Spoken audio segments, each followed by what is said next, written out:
Bonjour à toutes et à tous, aujourd'hui on se retrouve pour une vidéo correction d'annales de génome, c'est la session 2 de l'année 2023-2024. Et donc là on est sur la partie génome et ça fait suite à la partie chimie de l'UE1, partie chimie qui est assez dense et qui est assez longue à faire et donc maintenant on va essayer de se rassurer sur la partie génome. Donc au QCM12 on nous présente une pathologie génique impliquant un gène, donc ce gène qui va coder un ARN particulier, ça peut être un ARNM, un ARNT, peu importe. Et donc là on va imaginer que c'est un ARNM qui code du coup ensuite pour une protéine. L'item A nous demande si cette pathologie génique est forcément héréditaire. Ça c'est faux, parce que pour être héréditaire, il faut qu'elle touche les gonades. Et donc les gonades représentent vraiment une minorité des cellules présentes dans notre corps. Et donc la plupart des pathologies géniques, elles touchent les cellules somatiques. Et donc ça ne sera pas transmis. Donc la pathologie ne sera pas forcément héréditaire du tout. Elle peut provenir d'une substitution d'un nucléotide, mutation non-sens, dans un exon de la séquence d'ADN codant Z. Donc là, dans ce cas-là, on se place dans le cas où le gène Z il code une protéine. Et donc la substitution d'un nucléotide qui crée une mutation non-sens, ça fait apparaître un codon stop dans notre séquence codante.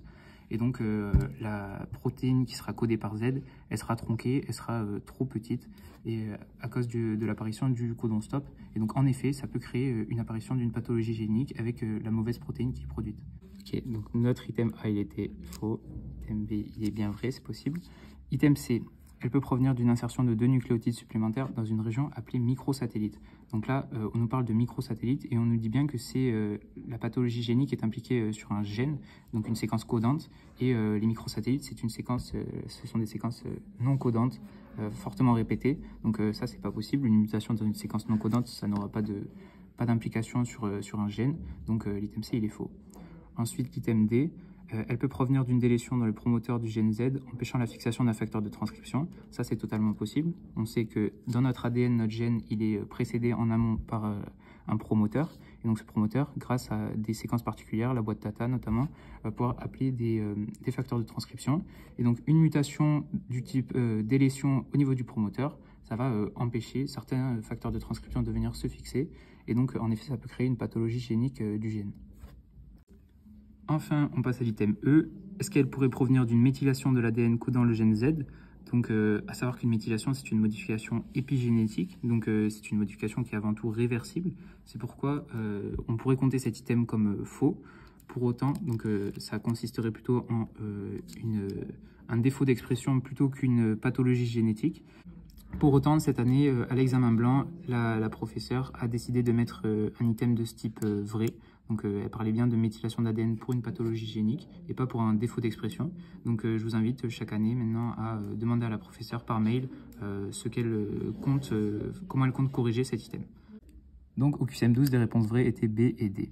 On passe au QCM13 qui nous parle des nucléosides synthétiques. Donc, nucléosides, c'est une base et un ribose reliés par une liaison N-osidique. Et donc, synthétiques, ça veut dire qu'ils ne sont pas présents normalement dans notre corps. Donc, ils sont créés en laboratoire. Donc, item A, ils peuvent être utilisés comme agents thérapeutiques, ça c'est vrai, comme ils peuvent être utilisés comme anticancéreux ou antiviraux par exemple, grâce à leur substitution. Item B, ils comprennent une base purique ou pyrimidique, un désoxyribose et au moins un groupement phosphate. Donc ça c'est faux, parce que dans ce cas-là, ça serait des nucléotides synthétiques et pas des nucléosides. Un nucléoside, ça n'a pas de groupement phosphate. Donc l'item B est faux. Ensuite, l'item C, ils absorbent dans les UV. Donc ça, c'est vrai parce que comme tous les nucléosides synthétiques, toutes les bases, qu'elles soient synthétiques ou endogènes, il y a des doubles liaisons conjuguées, donc qui absorbent dans les UV aux alentours de 260 nanomètres. Du coup, cet item, dès que vous le voyez, enfin quasiment tout le temps, il sera vrai. Item D, ils peuvent se lier par des liaisons hydrogènes à des nucléosides complémentaires. Ça, c'est vrai. Pas de souci au niveau de leur base. Item E, ils peuvent être inhibiteurs de la réplication quand ils sont sous forme triphosphate. Donc c'est vrai, sous forme triphosphate, comme ça, ils pourront participer à l'élongation d'un brin, mais à cause des substitutions qu'ils ont sur eux, la réplication, elle pourra pas bien se faire. Et on les appelle donc des inhibiteurs de la réplication. Donc au QCM13, les réponses vraies étaient A, C, D et E. On passe rapidement au QCM14. Donc là, les 3 premiers QCM étaient assez rapides à répondre. Le 14, pareil. Donc concernant la chromatine, elle correspond à la condensation de l'ADN au sein des mitochondries. Ça, c'est faux, parce que les mitochondries, on rappelle qu'ils ont une origine de bactéries, et du coup, ils sont pas organisés, enfin l'ADN dans les mitochondries n'est pas organisé de la même manière que dans le noyau. Et donc, il n'y a pas de chromatine, il n'y a pas d'histone non plus dans dans l'ADN mitochondrial, donc l'item A il est faux. Ensuite, item B, elle est constituée d'ADN et de protéines basiques, dont les histones. Donc ça c'est vrai, au niveau de l'ADN nucléaire. Les histones, enfin ADN plus protéines basiques qui sont les histones, ça va donner la chromatine. Item C, suivant son état de condensation, elle sera activement exprimée, euchromatine ou pas exprimée, ça c'est vrai. Pas exprimée, c'est l'hétérochromatine, et peut y avoir l'hétérochromatine facultative ou constitutive. La facultative, elle peut devenir euchromatine à un moment donné de sa vie grâce aux modifications post-traductionnelles des histones, notamment les acétylations, etc. Item D, elle comprend les nucléosomes. Ça, c'est vrai. Dans les nucléosomes, il y a notamment 4 paires d'histones, H2A, H2B, H3, H4. Et donc, les nucléosomes font bien partie de la chromatine. Item D est vrai. Ensuite, enfin, les télomères constituent les extrémités des chromosomes qui raccourcissent à chaque division cellulaire dans la plupart des cellules adultes. Ça, c'est bien vrai. Ils raccourcissent parce que après élimination des amorces d'ARN, on peut plus venir boucher le trou. Donc, les télomères, ils se raccourcissent à chaque division cellulaire. Bien sûr, sauf dans les cellules embryonnaires, les cellules souches par exemple, qui eux acquièrent en quelque sorte une immortalité, et aussi dans les cellules cancéreuses, du coup, là, sur le côté pathologique. Donc les items vrais étaient B, C, D et E. Donc maintenant, on peut passer au QCM 15 qui concerne la réplication chez les eucaryotes. Donc bien sûr, réplication eucaryote différente de la réplication procaryote, notamment au niveau des enzymes. Le nom des enzymes change. Et donc, il ne faut pas se faire piéger par ça. Donc item A, un défaut d'activité des topoisomérases de type 1 ou 2 peut expliquer l'apparition de cassures de l'ADN. Ça c'est vrai, le rôle des topoisomérases, qu'elles soient de type 1 ou de type 2, c'est de défaire les nœuds qui se font dans l'ADN et qui sont susceptibles de créer des ruptures double brin et donc créer l'apparition de cassures dans l'ADN. Donc l'item est bien. Item B, des chercheurs veulent montrer qu'elle est bidirectionnelle. Pour cela, ils doivent initier une réplication in vitro et des ribonucléotides triphosphates ATP, CTP, GTP, UTP sont nécessaires. Donc les ribonucléotides triphosphates, c'est du coup des nucléotides qui sont présents dans l'ARN et malgré le fait que ça soit une réplication d'ADN, c'est bien possible parce que on a vu, très important, que il y a la primase et l'ADN polymérase alpha qui vont synthétiser des amorces d'ARN. Donc il y aura bien besoin in vitro de nucléotides triphosphates de type avec un ribose. Item C, la ligase permet de réaliser une liaison phosphodiester. Ça c'est vrai, c'est son rôle. Pour l'instant c'est vrai. Et entre le groupement OH situé en 3' de l'ADN synthétisé par l'ADN polymérase delta et le phosphate en 5' de l'ADN synthétisé par l'ADN polymérase bêta. Donc cet item il est faux, on va le voir sur le schéma, on va voir pourquoi. Donc en vert on a le fragment synthétisé par l'ADN polymérase bêta, en rouge par l'ADN polymérase delta ou epsilon, qui on rappelle epsilon s'occupe du brin continu et delta du brin discontinu, parce que ça commence par un D. Et du coup, l'action de la ligase, ça va se faire entre l'extrémité 3', du coup, ça va être l'inverse, l'extrémité 3' du fragment synthétisé par la polymérase bêta et l'extrémité 5' du fragment synthétisé par la polymérase delta ou epsilon. Simplement parce que la polymérase bêta, elle va pouvoir venir se fixer là, juste derrière le fragment rouge, donc au niveau de la partie gauche du fragment rouge, c'est son extrémité 3'. Donc elle va pouvoir continuer pour allonger le brin en cours de formation. Par contre, quand elle va finir son action, elle va se retrouver bloquée par la présence du brin du fragment suivant synthétisé par la polymérase delta. Et donc là, elle va pas pouvoir faire elle-même elle va pas pouvoir fermer elle-même le trou entre les deux. Et donc c'est entre l'extrémité 3' qui est synthétisée par cette dernière, donc la polymérase bêta, et l'extrémité 5' phosphate du fragment synthétisé par la polymérase delta. Ok, donc nos deux premiers items étaient vrais, l'item C il est faux. Ensuite, l'item D, l'ADN polymérase bêta peut intervenir dans la réparation de l'ADN eucaryote car il a une activité 3' polymérase et des activités exonucléases 5' 3' et 3' 5'. Donc hyper important, en effet l'ADN polymérase bêta elle a ces trois actions super importantes. Donc 5' 3' polymérase c'est l'activité polymérase de base, sinon on ne l'appellerait pas polymérase.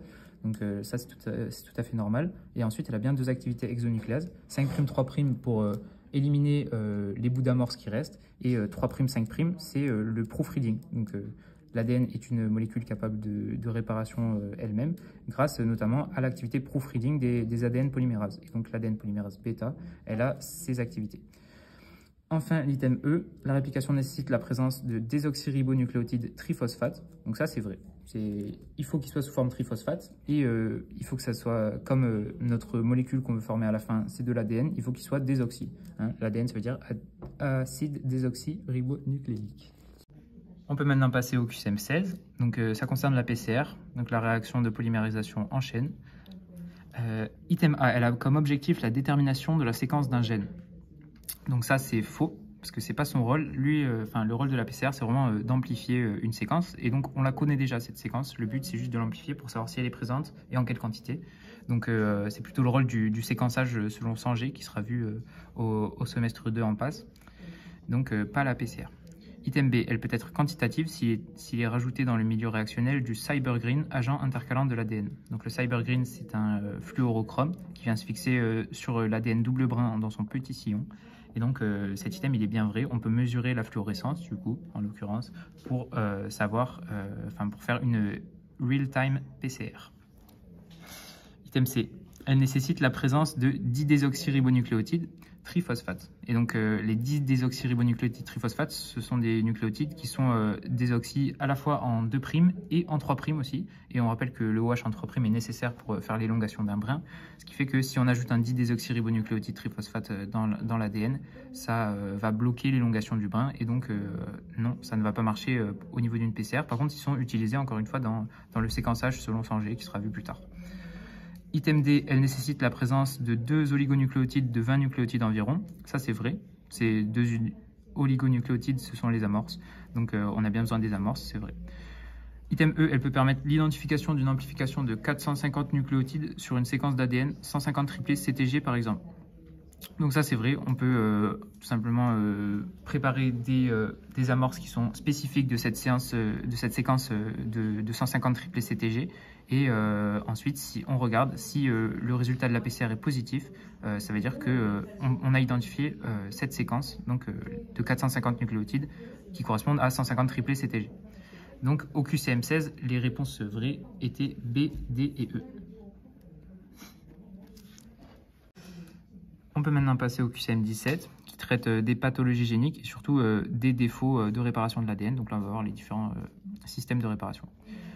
Item A, un mésappareillement de base peut être à l'origine d'une pathologie génique. Ça, c'est bien vrai. Et donc, c'est un défaut ça peut venir d'un défaut des systèmes NER et BER d'excision de base ou de nucléotides.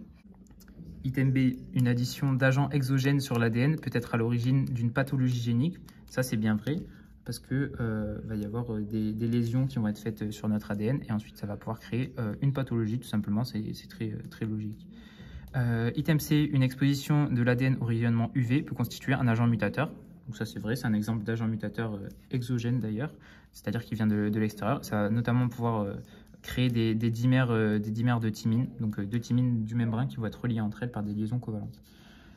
Ensuite, item D, la recombinaison non homologue est le mécanisme majoritaire de réparation d'une désamination de base. Donc, je rappelle que la désamination de base, c'est une mutation ponctuelle et que les recombinaisons, qu'elles soient non homologues ou homologues, ce sont des mécanismes de réparation de coupure double brin. Donc, ça n'a vraiment rien à voir. La coupure double brin avec la mutation ponctuelle qui est la désamination. Donc, ce n'est pas du tout le rôle de la recombinaison de réparer cette mutation.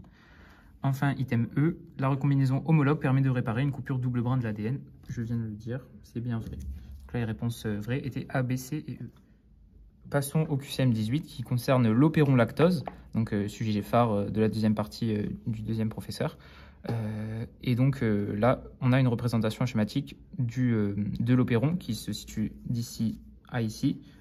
Et du coup, le gène LAC-I n'appartient pas à l'opéron, alors que le promoteur, l'opérateur LAC-Z, LAC-I, LAC-A appartiennent tous à l'opéron lactose. La transcription des gènes LAC-I, LAC-Z, LAC-Y et LAC-A produit un seul ARNM. Ça, c'est faux, parce que le LAC-I, du coup, ne fait pas partie de l'opéron, donc il est transcrit sur un ARNM différent, alors que LAC-Z, LAC-I et LAC-A sont bien transcrits sur le même ARNM. Donc là, c'est faux. C'est la définition d'un opéron, avec LAC-Z, LAC-I et LAC-A qui sont chacun des gènes à proprement parler, qui vont donner chacun une protéine différente. Item B, les protéines issues des 4 gènes sont directement impliquées dans le métabolisme du lactose. Ça, c'est faux parce qu'il y a le gène LAC-I, lui, qui est indirectement impliqué, c'est-à-dire que le gène LAC-I va produire un répresseur tétramérique qui va venir se fixer sur l'opérateur en absence de lactose, et donc il va empêcher la traduction, la transcription de l'opéron lactose. Et donc, c'est que indirectement qu'il va, il influe sur la transcription de l'opéron, et ensuite c'est l'opéron en lui-même, avec les 3 protéines qu'il produit, qui va être impliqué dans le métabolisme du lactose. Donc LAC-I, lui, n'est pas impliqué directement. Item C, le gène LAC-I code un répresseur qui se fixe sur l'opérateur, ça c'est vrai. Il se fixe sur l'opérateur en absence de lactose. Quand il y a du lactose, le lactose vient fixer le répresseur et ça fait un changement de conformation et le répresseur n'est plus capable de se lier à l'opérateur. Item D, la transcription des gènes de l'opéron lactose a lieu dans le noyau. Ça, c'est faux. Attention, les opérons, c'est seulement chez les prokaryotes et les prokaryotes, bien sûr, n'ont pas de noyau. Donc, petit piège du professeur, mais on l'a tous vu. Ça n'a piégé personne. Item E, en absence de glucose et en présence de lactose, la bêta-galactosidase est produite. Donc, si on a une absence de glucose, ça va causer un stress à la cellule qui va produire de la MPC. La MPC va venir se fixer sur la MPC response protéine, donc la CRP, ou qu'on appelle aussi CAP. Et donc, ce complexe va venir se fixer juste avant le promoteur ici et va activer la transcription de l'opéron lactose en aval. Et en même temps, la présence de lactose permet de fixer l'opérateur qui est vraiment, à proprement parler, un frein de la transcription de l'opéron. Et donc là, quand on a bien la combinaison de l'absence de glucose qui crée un stress et la présence de lactose qui fixe l'opéron et du coup qui désactive ce frein, la bêta-galactosidase, elle va bien être produite. Et je rappelle que la bêta-galactosidase, elle est produite par le gène LAC-Z. On va passer au QCM19, cette fois qui concerne une séquence d'ARNM qui nous est présentée, donc forcément avec des uracils et pas des thymines. Et donc là, on nous dit que c'est l'extrémité 5' d'un ARNM, donc c'est le début de sa séquence. Et donc, on n'est pas forcément déjà sur la séquence codante, il va falloir chercher un codon d'initiation qui, lui, va être reconnu par le ribosome pour enclencher la traduction. Et donc là, on va chercher, peu importe, on ne commence pas à chercher de 3 en 3, non, c'est pas comme ça qu'on fait. C'est dès qu'on trouve un AUG, peu importe si il est comme ça de 3 en 3, dès qu'on le trouve, c'est le codon d'initiation qui va être lu par le ribosome et donc va en suivre le bon cadre de lecture. Donc là, on trouve un AUG ici sur notre ARNM et donc ensuite, les codons qui vont être codés, ça va être UGC, AAC, CAG, etc. Donc vraiment, on ne cherche pas seulement un AUG de 3 en 3 en partant des 3 nucléotides du début, mais on cherche un AUG peu importe où il est, même s'il est décalé entre guillemets par rapport si on compte de 3 en 3 à partir du début. Donc là, on a trouvé notre AUG, donc va bien y avoir déjà une traduction qui va être possible sur cette séquence. Item A, les 3 premiers acides aminés codés sont alanine, tryptophane, aspartate. Ça, c'est faux. Bien sûr, le premier acide aminé codé, c'est une méthionine à chaque fois. Là, en l'occurrence, en plus, la traduction n'a pas été lancée déjà, donc on doit chercher un AUG qui code tout le temps pour une méthionine, au moins chez les eucaryotes. Chez les prokaryotes, c'est la formule méthionine. Et donc, l'item A, il est faux. Là, on ne cherche pas à savoir où est cette séquence alanine, tryptophane, aspartate. Ça n'est pas intéressant. Juste, déjà, la méthionine, le premier acide aminé, forcément la méthionine, donc l'item est faux. Ensuite, item B, les 3 premiers acides aminés codés sont méthionine, cystéine, asparagine. Donc là, AUG code bien pour la méthionine. Donc déjà, il n'y a pas eu de... On ne peut pas dire faux juste sur ce premier acide aminé. Ensuite, on regarde, il faut chercher UGC. Donc on commence ici, U, G, donc on se trouve ici, C, donc c'est celui-là, c'est bien une cystéine. Ensuite, AAC, on va voir si ça code pour une asparagine. On regarde ici, A, donc on se trouve ici, C, donc c'est 7 asparagines, et donc on est bien sur du ASN, ce qui fait que l'item B est bien vrai. Les 3 premiers acides aminés codés, ça commence bien par une méthionine, AUG, cystéine qui est codée par UGC et asparagine codée par AAC. Item C, un triplet de base de cet ARNM code une glutamine. Donc ça, on n'a pas trop à aller chercher loin. Donc toujours, on compte par rapport, pour répondre à ces items, à des items de ce type-là, on compte de 3 en 3 dans le bon cadre de lecture. Donc là, on compterait à partir de AAC, on compte CAG, GAC, UCU, GAG, voilà, de codon en codon, de 3 en 3, pour être vraiment dans le bon cadre de lecture. Et donc, si on tombe sur un codon qui code en effet la glutamine, ça veut dire que l'item, il est vrai. Et donc, ce codon qui code pour la glutamine, il n'est pas très loin, on n'a pas à aller chercher trop loin, c'est le CAG. Donc, vraiment, la méthode pour résoudre ce type d'item, c'est déjà d'être dans le bon cadre de lecture en comptant de 3 en 3. Et on va regarder directement, on nous dit glutamine. Glutamine, elle est ici, GLN, donc c'est A ou CAG. Et donc, on va compter de 3 en 3. Et on va regarder si on n'a pas des CA, des CAG. Ici, c'est juste le codon ici. Donc, CAG code bien pour une glutamine, GLN. Et l'item C, il est vrai. Là, pareil, on va continuer pour le tryptophane. Le tryptophane, c'est UGG, ici. Et donc, là, on va, pareil, compter de 3 en 3 pour faire UGG. Donc, GAC, UCU, GAG, UCU, GUA, UGG. Et donc, le UGG du tryptophane se trouve bien ici. Et donc, l'item D, il est vrai. Enfin, item 2, cette portion d'ARNM contient un codon stop. Et donc, cet item, il est faux parce qu'on va compter jusqu'à la fin. Là, AGU, GAC, AUC, ici. Ici, on en prend 2 à la fin, un ici. Toujours un au début de la ligne d'après parce qu'un codon, c'est 3 nucléotides différents. GAG, UGU et GCU. Et donc, on voit bien que sur cette séquence, il n'y a pas de codon stop. C'est pour ça que l'item E, il est faux. Et l'item bon du QCM19, c'est B, C et D. Passons au QCM20, du coup, qui parle des récepteurs nucléaires, donc avec différents domaines qui sont très importants. Le domaine C, notamment de liaison à l'ADN, et le domaine E de liaison au ligand. Donc, le domaine C, qui est très conservé, parce que tous les récepteurs nucléaires vont ensuite se lier à l'ADN. Le domaine E, par contre, ça dépend du ligand, donc lui, il est très peu conservé.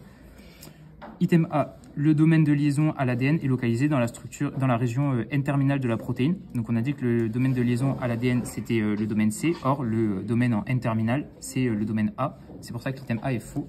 C'est pas la région N-terminale, c'est vraiment en plein milieu.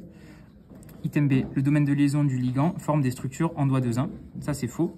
Les structures en doigt de zinc, c'est des structures très conservées qui se trouvent au niveau du domaine C de liaison à l'ADN. Donc ce n'est pas au niveau du domaine de liaison au ligand, mais au niveau du domaine de liaison à l'ADN.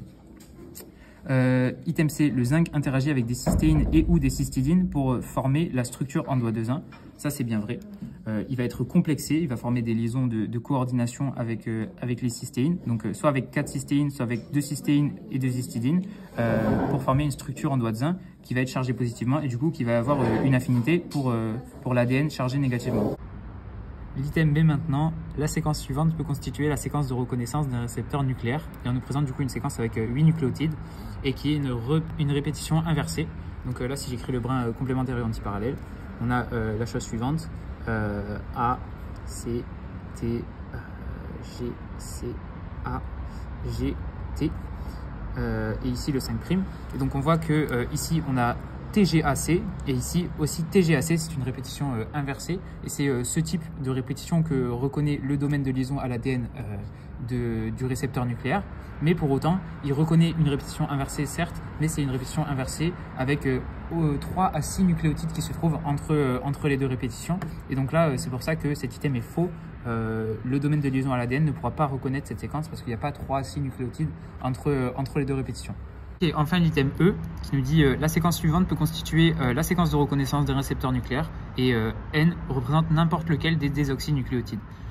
Donc là encore une fois on voit qu'on a une répétition inversée parce que ici on a le motif AGAACA et de l'autre côté on a bien aussi sur l'autre brin AGAACA dans l'autre sens, c'est une répétition inversée et donc cet item est vrai parce qu'au contraire de l'item D, on a bien 3 nucléotides, donc on a dit 3 à 6, là il y a 3 nucléotides qui séparent les deux répétitions, donc l'item E est bien vrai.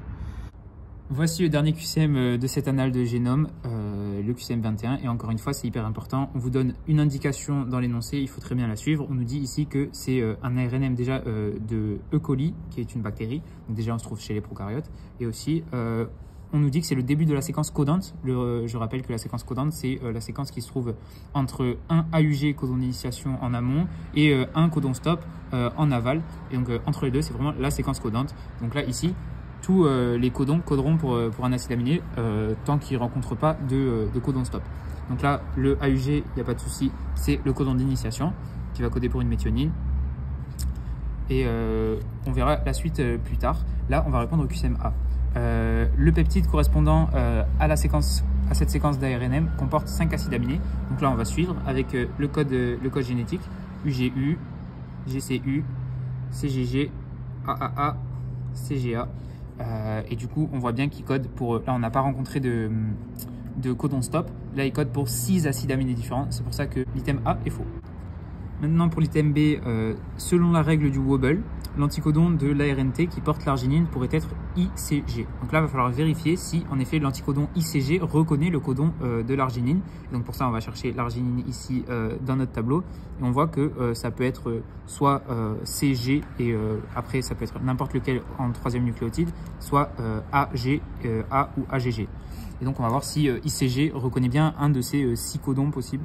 Donc on va faire déjà le complémentaire et l'antiparallèle de l'anticodon ICG. Donc toujours penser à bien inverser le sens, c'est super important, beaucoup de pièges sont faits sur ça. Là, en face du C, il y a un G, en face du C, il y a un G. Donc là, c'est ça. Et ensuite, l'inosine, c'est le nucléoside qui se trouve au niveau de du premier nucléotide de l'anticodon et qui va faire le wobble. Et donc le wobble nous dit que l'inosine, elle va pouvoir faire des mésappariements avec U, C ou A. Donc les différents codons qui seront possibles, ça sera soit ici CGU, que je vais écrire dans le sens 5'3', 5'3', 2 points. Du coup, ça va être soit CGU, soit CGA, soit CGC. Parce que l'inosine, en première position de l'anticodon, elle peut faire des mésappariements avec le nucléotide en troisième position du codon. Et donc, elle peut se mésapparier avec U, A ou C. Donc, ces 3 codons sont possibles. Et on va vérifier maintenant pour quel acide aminé code ces codons. Donc, CG, C, G, ça code bien. CGU, CGA, CGC codent tous pour l'arginine.